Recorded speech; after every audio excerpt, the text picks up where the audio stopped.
ಆತ್ಮೀಯ ವೀಕ್ಷಕರೇ, ನಿಮಗಿಂದು ಒಂದು ಭಯಾನಕ ದೃಶ್ಯವನ್ನು ತೋರಿಸುತ್ತಿದ್ದೇನೆ. ಸ್ವಲ್ಪ ಎದೆಗಟ್ಟಿ ಮಾಡಿಕೊಂಡು ನೋಡಿ. ಒಂದಾನೊಂದು ಕಾಲದಲ್ಲಿ ಈ ಭೂಮಿಯ ಮೇಲೆ ತಮ್ಮ ಆಧಿಪತ್ಯವನ್ನು ಸ್ಥಾಪಿಸಿದ್ದ ಡೈನೋಸಾರುಗಳು ಹೇಳ ಹೆಸರಿಲ್ಲದಂತೆ ಅಳಿದು ಹೋದುದು ನಿಮಗೆಲ್ಲ ಗೊತ್ತೇ ಇದೆ. ಆದರೆ ಅವುಗಳ ಸಂತತಿಯ ಪಳಿಯುಳಿಕೆಗಳು ಈ ಭೂಮಿಯ ಮೇಲೆ ಅಲ್ಲಲ್ಲಿ ಇನ್ನೂ ಗೋಚರವಾಗುತ್ತಲೇ ಇದೆ. ಇಲ್ಲಿ ನೋಡಿ, ಭೂಮಿಯ ಮೇಲ್ಭಾಗದಲ್ಲೇ ಅವುಗಳ ಅಸ್ಥಿ ಪಂಜರಗಳು ಗೋಚರಿಸುತ್ತಿವೆ. ಅವು ಇನ್ನೂ ಮಣ್ಣಲ್ಲಿ ಮಣ್ಣಾಗಿಲ್ಲ. ಇವು ಯಾರ ಷಡ್ಯಂತ್ರಕ್ಕೆ ಬಲಿಯಾಗಿ ಜೀವ ತೆತ್ತಿವೆ? ಇವುಗಳ ಸಾವಿನ ಹಿಂದಿನ ನಿಗೂಢ ರಹಸ್ಯವಾದರೂ ಏನು? ಇವೆಲ್ಲ ವಿಷಯಗಳ ಸತ್ಯ ದರ್ಶನ ಮಾಡಿಸುವುದೇ ಈ ವಿಡಿಯೋದ ಉದ್ದೇಶ. ಆದ್ದರಿಂದ ಈ ದೃಶ್ಯಾವಳಿಯನ್ನು ಕೊನೆಯ ತನಕ ವೀಕ್ಷಿಸಿ ಸತ್ಯ ದರ್ಶನ ಮಾಡಿಕೊಳ್ಳಿ. ವಿಶೇಷವೆಂದರೆ ಈ ಅಸ್ಥಿಪಂಜರಗಳು ಭೂಮಿಯ ಮೇಲ್ಭಾಗದಲ್ಲೇ ಪತ್ತೆಯಾಗಿವೆ ಹಾಗೂ ಪೂರ್ಣ ಅಸ್ಥಿಪಂಜರ ಸಮಗ್ರವಾಗಿಯೇ ಇದೆ. ಯಾರೂ ಇವುಗಳ ರುಂಡವನ್ನು ಮುಂಡದಿಂದ ಬೇರ್ಪಡಿಸಿಲ್ಲ. ಆದುದರಿಂದ ಯಾರೂ ವಾಮಾಚಾರಕ್ಕೆ ಇವನ್ನು ಬಲಿ ಕೊಟ್ಟಿಲ್ಲ ಎಂಬುದನ್ನು ಖಾತ್ರಿಯಾಗಿ ಹೇಳಬಹುದಾಗಿದೆ. ಯಾವ ಮಾನವ ಹಕ್ಕು ಆಯೋಗದ ಸದಸ್ಯರು ಈ ಸ್ಥಳಕ್ಕೆ ಇನ್ನೂ ಭೇಟಿ ನೀಡಿಲ್ಲ. ಏಕೆಂದರೆ ಇಲ್ಲಿ ಹೆಣ ಬಿದ್ದಿರುವುದು ಮಾನವರದ್ದು ಅಲ್ಲವೇ ಅಲ್ಲವಲ್ಲ. ಆದ್ದರಿಂದ ಇದಕ್ಕೂ ಮಾನವ ಹಕ್ಕು ಆಯೋಗಕ್ಕೂ ಯಾವುದೇ ಸಂಬಂಧವೂ ಇಲ್ಲ.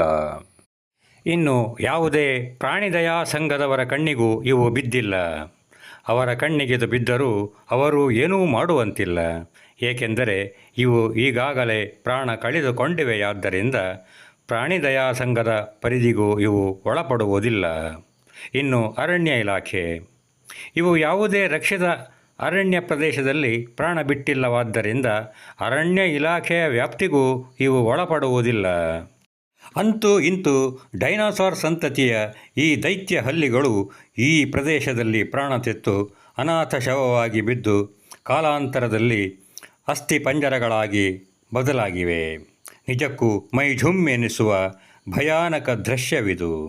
ವಿಶೇಷವೆಂದರೆ ಯಾವ ರಾಜಕೀಯ ಪಕ್ಷಗಳು ಇವುಗಳ ಕುರಿತಾಗಿ ತಲೆಕೆಡಿಸಿಕೊಂಡು ರಾಜಕೀಯ ಮಾಡುತ್ತಿಲ್ಲ. ಏಕೆಂದರೆ ಇವಕ್ಕೆ ಮತದಾನದ ಹಕ್ಕು, ವೋಟಿಂಗ್ ಪವರ್ ಇಲ್ಲವೇ ಇಲ್ಲವಲ್ಲ. ಆದ್ದರಿಂದ ಏನು ಬಡಿದಾಡಿದರೂ ಯಾವುದೇ ಲಾಭವಿಲ್ಲ ಎಂದು ಎಲ್ಲ ರಾಜಕೀಯ ಪಕ್ಷಗಳು ದೂರವೇ ಉಳಿದಿವೆ. ಈ ಅಸ್ಥಿಪಂಜರಗಳ ಹಿಂದಿನ ಅಸಲಿ ರಹಸ್ಯವಾದರೂ ಏನು? ಇವು ಯಾರದೋ ಷಡ್ಯಂತ್ರಕ್ಕೆ ಬಲಿಯಾಗಿ ಪ್ರಾಣ ತೆತ್ತಿವೆಯೇ? ಅಥವಾ ಇವುಗಳದು ಕೊಲೆಯೇ, ಆತ್ಮಹತ್ಯೆಯೇ, ಅಥವಾ ಪವಿತ್ರ ಸಾವೇ? ಎಲ್ಲವನ್ನೂ ವಿವರಿಸಿ ಹೇಳುತ್ತೇನೆ, ಗಮನವಿಟ್ಟು ಕೇಳಿ. ಈ ಅಸ್ಥಿಪಂಜರಗಳು ನನಗೆ ನೋಡಲು ಸಿಕ್ಕದ್ದಾದರೂ ಎಲ್ಲಿ ಮತ್ತು ಹೇಗೆ ಎಂಬ ಪ್ರಶ್ನೆಯ ಉತ್ತರದಲ್ಲೇ ಇವುಗಳ ಸಾವಿನ ರಹಸ್ಯವೂ ಅಡಗಿದೆ. ಅದೊಂದು ದಿನ ನಾನು ಬಚ್ಚಲು ಮನೆಯ ಬಿಸಿ ನೀರಿನ ಒಲೆಯ ಬಾಗಿಲಿಗೆ ಮುಚ್ಚಲು ತಗಡೊಂದನ್ನು ಸಿದ್ಧಪಡಿಸಬೇಕಾಗಿತ್ತು.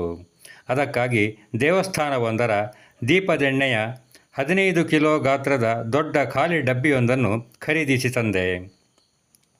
ಅದನ್ನು ಕತ್ತರಿಸಿ ಅದರ ತಳಭಾಗ ಹಾಗೂ ಮುಚ್ಚಳದ ಭಾಗವನ್ನು ಬೇರ್ಪಡಿಸಿ ಸುತ್ತಲಿನ 4 ದಿಕ್ಕುಗಳ ತಗಡನ್ನು ಸಮತಟ್ಟಾಗಿ ತಯಾರಿಸುತ್ತಿದ್ದೆ. ಡಬ್ಬಿಯ ತಳಭಾಗದ ತಗಡನ್ನು ಬೇರ್ಪಡಿಸಿದಾಗ ನನಗೆ ಅಚ್ಚರಿ ಕಾದಿತ್ತು. ತಳಭಾಗದ ತಗಡಿಗೆ ಅಂಟಿಕೊಂಡು ಹೆಣವಾಗಿದ್ದವು 4 ಹಲ್ಲಿಗಳು. ನೋಡಿದವನಿಗೆ ಎದೆ ಝಲ್ಲೆಂದಿತು.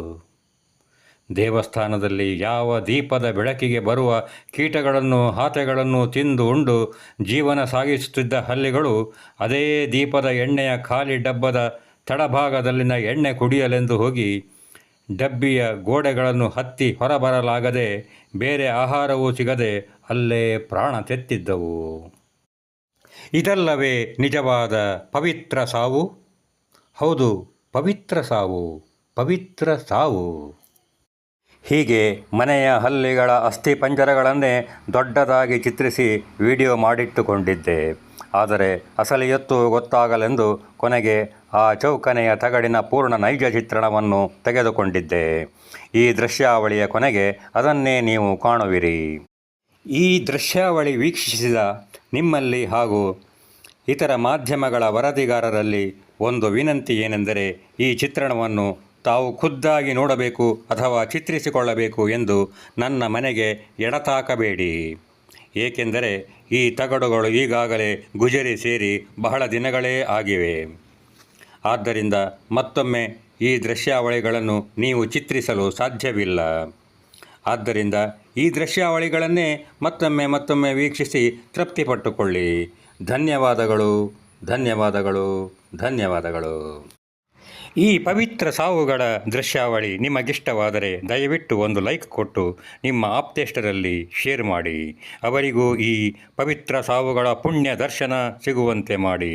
ಧನ್ಯವಾದಗಳು, ಧನ್ಯವಾದಗಳು.